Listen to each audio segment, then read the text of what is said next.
Hi, it's time for another verb of the day. Today's verb is freeze. Let's look at a few definitions. The first definition specifically is for liquids, and it's when they are turned into ice or a solid state due to extreme cold. The second meaning for freeze is to store something at a very low temperature in order to preserve it. We'll see some examples of this in some of our practice sentences. Another, maybe less common way to hear freeze used is to become suddenly motionless with fear or shock. And a fourth way you might hear freeze used is to hold something at a fixed level or in a fixed state for a period of time. I've heard this verb freeze used recently to describe companies that are freezing salaries or pay due to the pandemic. So people who maybe were due for an increase or a pay raise are going to maintain the same salary. Freeze is an irregular verb.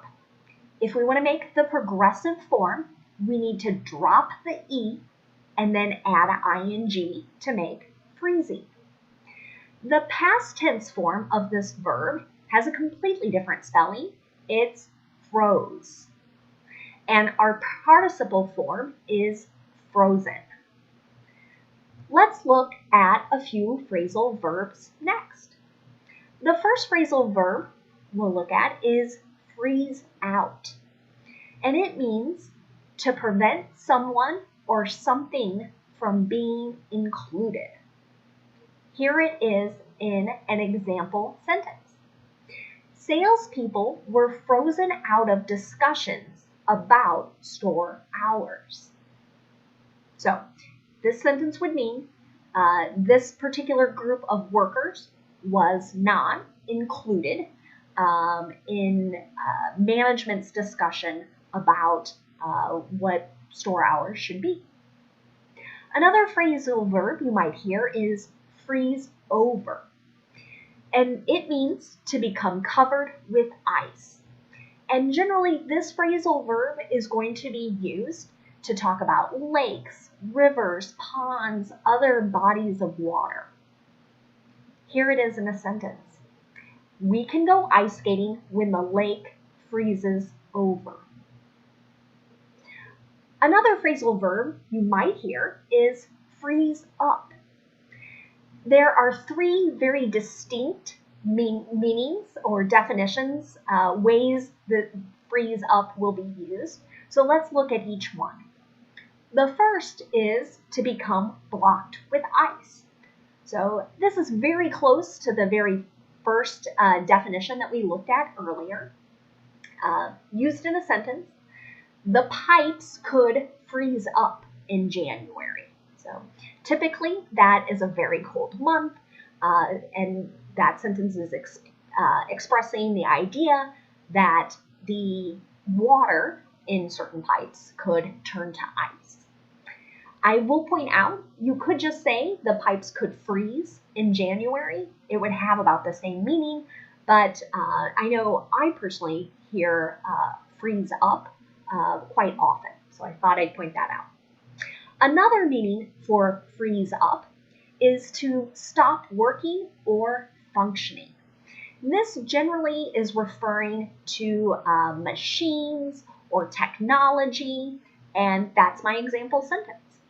I had to reboot my computer because it froze up. So if you've used computers before, you know sometimes this happens. You're unable to move your mouse or save. The screen just kind of stays in one state. The last meaning for freeze up is to become too nervous to speak or move. Here it is in a sentence. The children froze up when they realized that they were standing next to Ronaldo. This freeze up could happen, like in this example sentence, when you've encountered someone who is very impressive, or maybe someone you look up to. For some people, having to speak in front of crowds might cause you to freeze up. Okay.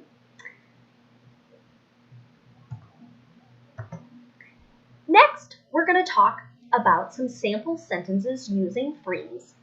And today, we're going to look at the simple past tense, simple present, and simple future using will. Okay. When we use past tense, we're talking about events that were completed at a definite time in the past. Okay.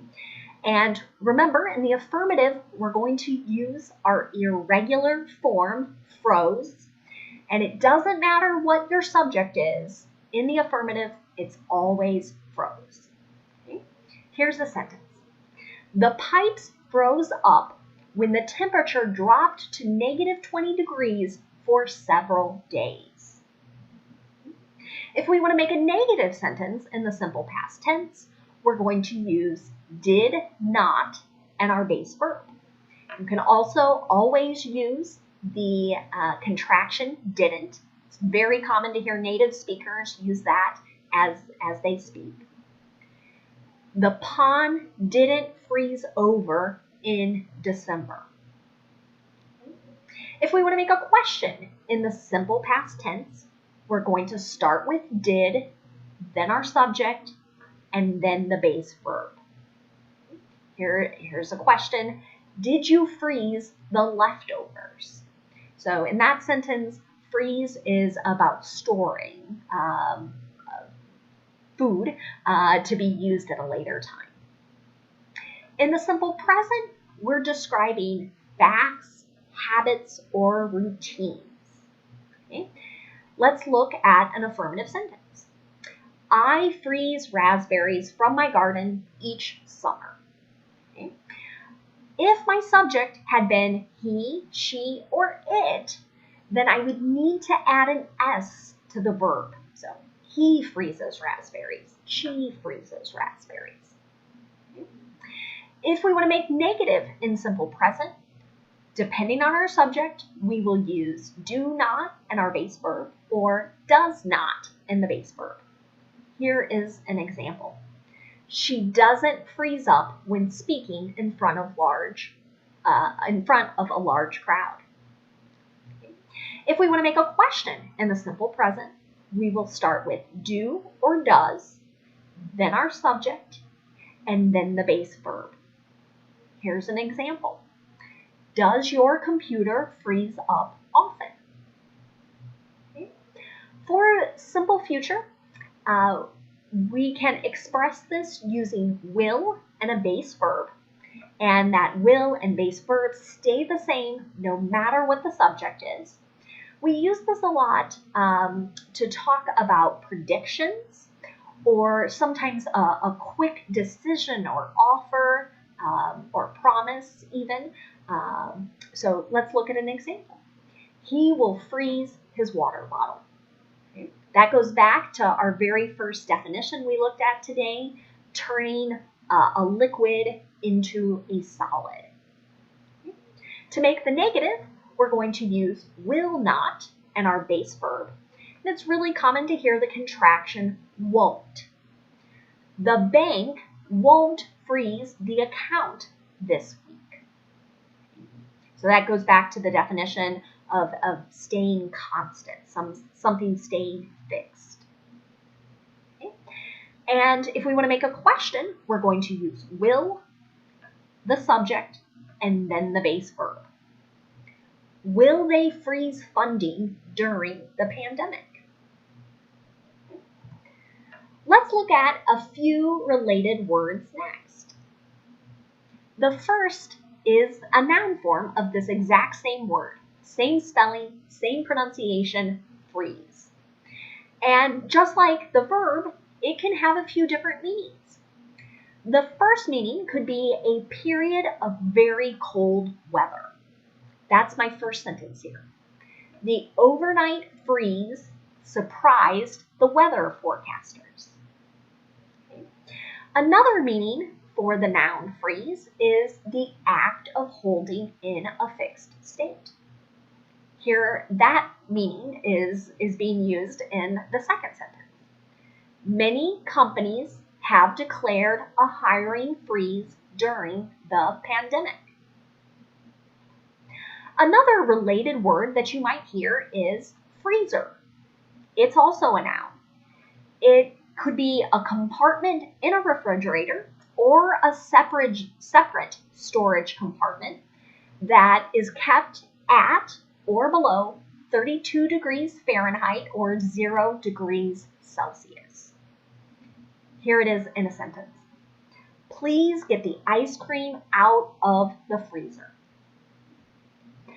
Another word you might hear is frozen.